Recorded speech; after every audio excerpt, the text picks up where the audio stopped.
ایک یہودی کے پاس ایک مسلمان مہمان ٹھہرا تو اس نے انگور پیش کی۔ اس نے بڑی شوق سے لی تو تھوڑی دیر کے بعد وہ شراب لے آیا۔ اس نے کہا استغفر اللہ، میں مسلمان ہوں، شراب نہیں پیتا۔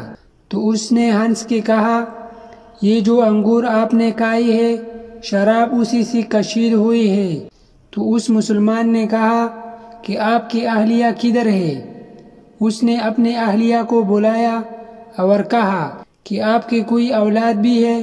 ہاں میری ایک بیٹی ہے۔ ٹھیک ہے، اس کو بھی بلا لو۔ دونوں آگے کھڑے ہو گئی تو کہا کہ یہ حلال ہے تیرے لیے اور یہ بیٹی اس کی ہے اور یہ تیرے لیے حلال نہیں ہے۔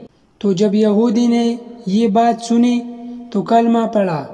اس نے کہا کہ اتنی خوبصورت دلیل، انگور سے شراب نکلی ہے تو شراب حرام اور انگور حلال کیوں؟